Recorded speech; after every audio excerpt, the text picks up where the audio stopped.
Melting Skies, Chapter 1.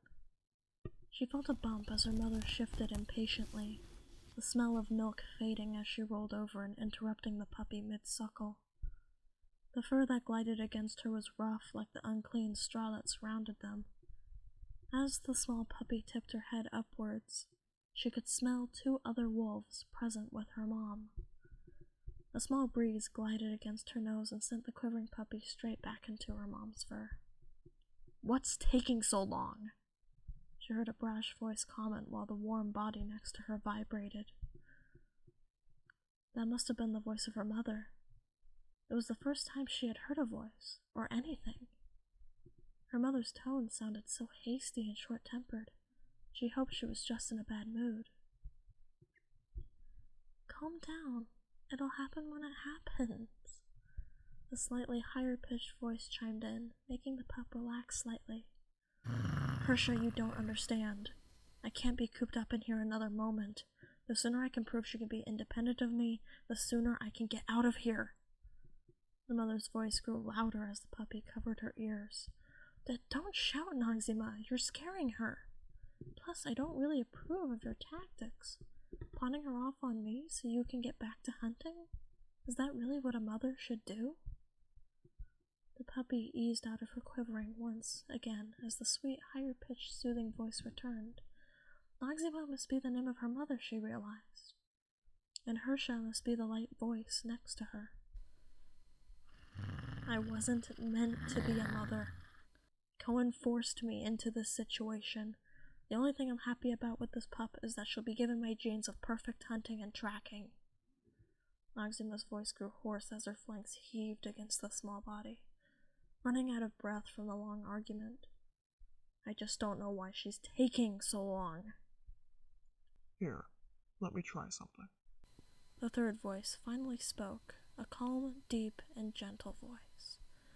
"Little one, wiggle around if you can hear me. I want to see if your ears have finally unplugged." The pup did as she was told, and dragged her head back and forth on the ground with her small body falling side to side, not being able to move much. "Okay, good. Now listen closely. I want you to scrunch your face together and then stretch it out as fast as you can. Ready? Do it." The calm voice grew slightly excited. Little puppy scrunched her face together and held her breath, and then struggled to relax her face. "Oh, that didn't work. Don't just relax your face, small one. Stretch it out. Pull in all directions at once. Ready? Let's try that again." The third voice grew ever so slightly louder, but not loud enough to cause the pup discomfort. This time the puppy stretched her face out as much as she could, and felt two small popping sensations on her face. "Ah! She did it! Look at her beautiful eyes!" Hersha shouted with glee. "Finally! Wait, what's wrong with her eyes?" Her mother's voice grew cold. "What's wrong with her eyes, Oni?" The flaming anger caused the little one to whimper. "You do not call me Oni, Noxima. You call me Alpha, damn it. You're lucky I'm even considering your plan to abandon your young one.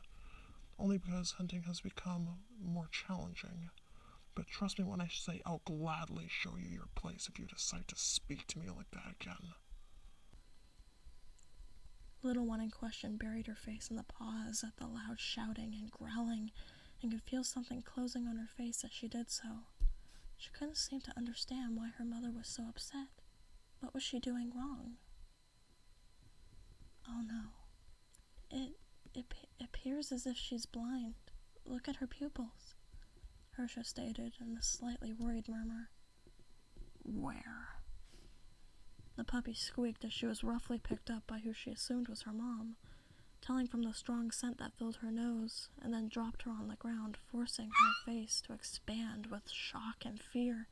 She could feel something moving really fast in her chest, though she didn't know what it was.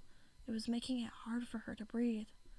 Something on her face began to burn and roll down her cheeks, like the liquid that came from her mother, and the rain dripping from the branches that guarded the queen's den.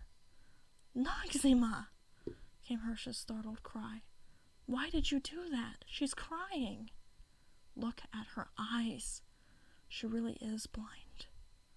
Noxima's lethal tone sent shivers through the blind child. I can't believe I wasted months in here, raising and feeding a blind pup. Noxima then got up, causing the little runt to fall over into the large dip in the straw that her mother left behind. Paw steps soon disappeared into the distance.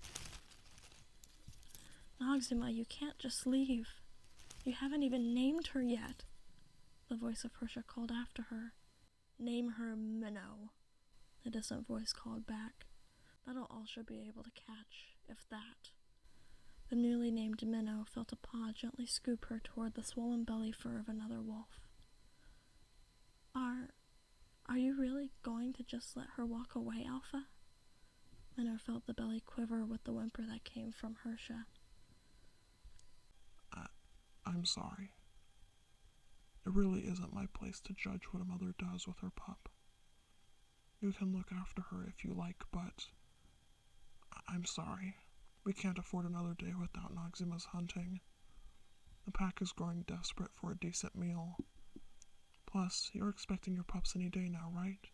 I think you can raise Minnow much better than Noxima ever could. She was right about one thing, you know. She is not mother material. The voice that belonged to Oni, or Alpha, calmed down the large body next to her. I'm sorry, Alpha. Minnow finally spoke, her voice squeaky and cracking with her cords barely functioning. Oh no, little pup. You call me Oni, just as the other pups. And don't be sorry. I know you're going to be a great help to us one way or another. Minnow's face stretched in a weird way as she was overcome by happiness at Oni's loving whisper.